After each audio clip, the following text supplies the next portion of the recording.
Les douleurs chroniques de la face ou les céphalées antérieures chroniques affectent environ 3% de la population générale.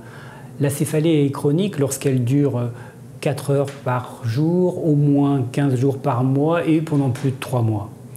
Ces céphalées chroniques sont à l'origine d'un grand nombre de consultations ORL qui évoquent en première intention une cause rhinologique. Or, dans 1/5 des cas, les sinusites chroniques dûment authentifiées cliniquement, endoscopiquement ou bien radiologiquement ne sont pas douloureuses. Donc c'est important d'avoir en tête ces données et si on utilise les critères de la Société internationale de céphalée, de déterminer les causes non rhinologiques de ces céphalées. Cette connaissance permettra de trouver, de déterminer, d'éviter des retards diagnostiques, d'éviter des surcoûts et puis d'éviter des interventions chirurgicales non appropriées. Le documentaire suivant se propose d'illustrer les causes les plus fréquentes de céphalées chroniques. Ce qu'il est important d'avoir en tête, c'est que le diagnostic de céphalée chronique, il va reposer sur l'interrogatoire et surtout sur l'écoute du patient. Alors, laissons-les parler. Docteur, je viens vous voir parce que ça va plus. J'ai mal partout. En fait, c'est plus qu'une douleur, c'est une pesanteur. J'ai l'impression que tout est bouché. Alors, j'ai du mal à respirer par le nez, comme si c'était plein. Tout était plein. Et puis le nez, il coule devant, derrière. Alors, la nuit, je dors plutôt bien. Mais bon, c'est vraiment très gênant. Donc, j'ai déjà eu plusieurs fois des antibiotiques, j'ai vu plusieurs ORL et rien n'y fait. J'aimerais bien que vous trouviez une solution. Alors cette patiente est tout à fait typique d'un dysfonctionnement nasal. Elle a un embarras nasal, elle n'a pas de douleur, et ça c'est typique dans les rhinosinusites chroniques. Il faut bien avoir en tête que l'imagerie médicale peut nous induire en erreur. Dans 32 à 40% des cas, il existe des opacités non significatives sur l'imagerie médicale. Et une chose à bien retenir, c'est que peu importe l'importance de l'opacité, elle n'est pas liée à l'importance de la douleur. Les sinusalgies décrites ici correspondent davantage à une pesanteur. La patiente décrit cet embarras nasal. La sinusalgie, elle peut être liée à une agénésie du sinus, ou à une rétraction du sinus liée à un col de Helleuc, qui peut révéler éventuellement Excellence Sinus Syndrome. La douleur qui est évoquée sur le point de contact nasal, avec un éperon contre la cloison ou bien un cornet inférieur à la cloison, ne sont pas douloureux. Donc ce qu'il faut retenir, c'est que la sinusite chronique, elle n'est pratiquement jamais douloureuse. Je suis employé de banque, j'ai un travail assez stressant. Je consulte beaucoup pour des maux de tête. Enfin, dans la famille, on n'a pas beaucoup de problèmes de santé, à part ces problèmes de maux de tête récurrents. À part ça, je dois avouer que je fume un paquet par jour depuis l'âge de 16 ans et ça m'arrive le soir en rentrant du boulot d'avoir 1 ou 2 verres de whisky pour justement me détendre. Ces maux de tête, enfin, ces céphalées, comme vous dites, ça me prend vraiment tout autour de la région de l'œil et puis ça diffuse vraiment sur toute la moitié de la tête. Ça dure de 15 minutes à 3 heures et puis après ça cède rapidement. Mais parfois c'est tellement brutal, fugace que je suis agité, incontrôlable et parfois ça me donne, j'ai des arrières de pensée de suicide carrément. Ma femme m'avoue que par moments ma paupière tombe, j'ai l'œil qui larmoie, j'ai même une sensation de chaleur, d'étouffement sur toute la moitié de la face. Ces maux de tête, ça évolue par crise, ça dure 15 minutes à 3 heures. Rien que l'année dernière, j'en ai compté pas moins de 4, d'où le retentissement important que ça a au niveau professionnel. Les céphalées décrites par ce jeune patient sont typiques d'algie vasculaire de la face. ces douleurs vasculaires et autres atteintes trigémino-vasculaires sont à l'origine de signes douloureux le long du territoire du trijumeau et associés à des signes vasomoteurs. On va pouvoir distinguer 4 entités. La première, l'algie vasculaire de la face, la seconde, l'hémicrania paroxystique, la troisième, le short, et le quatrième, l'hémicranie chronique. L'algie vasculaire de la face chez ce patient est typique, avec un jeune garçon qui a des douleurs atroces, qui durent quelques minutes à quelques heures, qui ne tient pas en place et qui a une rhinorrhée, un larmoiement et des signes autres, éventuellement un myosis, comme l'a remarqué son épouse. Le traitement, il repose sur les sumatriptans en première intention et l'oxygénothérapie. Il est aussi possible d'utiliser dans les phases chroniques des sels de lithium ou du verapamil. Pour l'hémicrania paroxystique, elle va souvent toucher davantage la jeune femme de 40 ans, plus que l'homme. Les douleurs vont être lancinantes, présentes dans la journée, avec des exacerbations. Le signe distinctif, c'est qu'elles sont très réactives à l'indocide.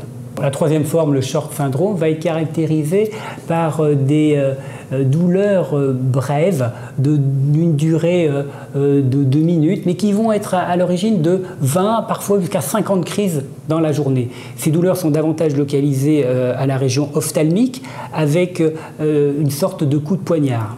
La difficulté dans ces traitements, c'est que justement, il n'existe pas peu ou pas de traitement. On peut utiliser la gabapentine, le topiramate ou le carbamazépine. Certains, dans des cas extrêmes en chirurgie, ont proposé des décompressions microvasculaires de la racine du trijumeau, d'autres une compression au ballon du ganglion trigéminal, voire parfois une injection d'opioïdes au niveau du ganglion cervical supérieur. La quatrième forme correspond à des hémicranias chroniques qui vont durer toute la journée avec parfois des douleurs éclairs.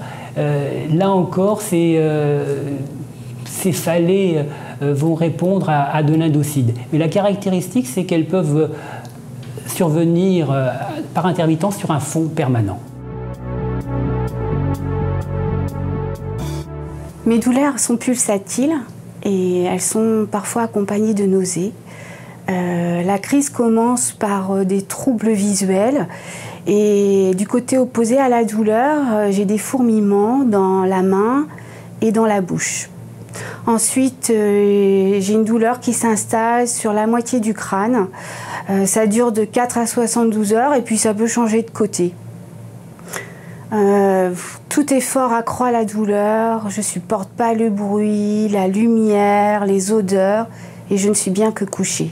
Et puis j'ai remarqué que le stress, la fatigue et certains aliments favorisaient l'apparition de ces douleurs.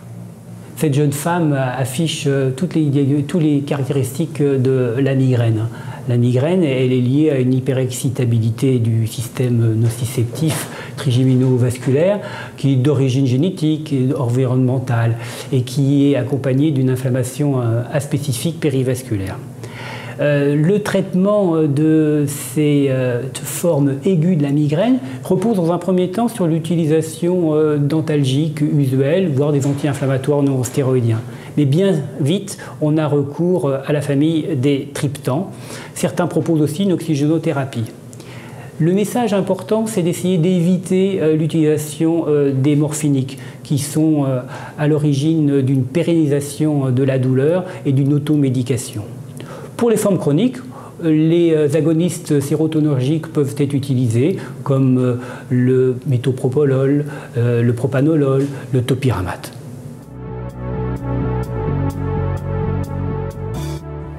Je viens vous voir parce que j'ai des maux de tête. Ce sont des maux de tête qui sont quotidiens, mais qui heureusement ne m'empêchent pas d'exercer mes activités professionnelles ou sportives. Ce sont des maux de tête qui sont intermittents, mais qui peuvent durer plusieurs minutes à plusieurs heures. Ça fait déjà plusieurs mois que ça dure. Ces maux de tête sont apparus lorsque j'ai pris mon nouvel emploi qui me demandent une grosse disponibilité en temps et pour lesquels j'ai beaucoup de responsabilités. Ces maux de tête débutent plutôt à l'arrière du crâne, irradient un peu comme un casque, sont diffus des deux côtés et peuvent aller jusqu'à la pointe de mon nez. J'ai régulièrement l'impression d'être serrée, d'avoir la tête comme dans un étau, d'être sous tension avec des fois des sensations de brûlure. J'ai fait beaucoup d'examens, j'ai vu beaucoup de vos confrères et pour l'instant, personne ne trouve. Notre jeune patiente là, évoque des céphalées de tension. C'est une pathologie qui est négligée et pourtant importante dans la population générale. Le mécanisme il est lié à une crispation myogène des muscles péricrâniens avec souvent un facteur psychopathologique. Ce qui est intéressant de voir là, c'est qu'il existe deux éléments importants. La douleur qui est permanente chez une patiente qui continue son travail, son activité. Et la seconde, c'est qu'elle survient sur un terrain, on l'a bien vu, une jeune femme stressée, tendue, anxieuse, parfois avec un terrain un petit peu névropathique. Ce qui est important dans la prise en charge, c'est qu'elle doit être avant tout non médicamenteuse. Il faut insister sur le fait que les tensions psychiques importantes peuvent avoir un retentissement sur l'activité musculaire des patients. C'est une démarche explicative qu'il faut avoir. Demander aux patients de changer son mode de vie, d'avoir des techniques de relaxation. Là encore, il faut essayer d'éviter l'utilisation des morphiniques qui vont être encore une fois nocifs en cas de pérennisation et source d'automédication. En cas de céphalée et de tension trop importante et mal soulagée, il est possible d'utiliser des benzodiazépines à demi-vie courte. À l'issue de ce petit documentaire, 3 points clés sont importants. Le premier, c'est que les douleurs chroniques de la face sont rarement en rapport avec une étiologie rhinosinusienne. Le second est lié à la chronicisation des migraines et des céphalées de tension qui sont liées à des facteurs anxio-dépressifs et automédication. Et là encore, c'est important de bien retenir qu'il faut prévenir et éviter l'utilisation des morphiniques qui vont être source de pérennisation de ces douleurs.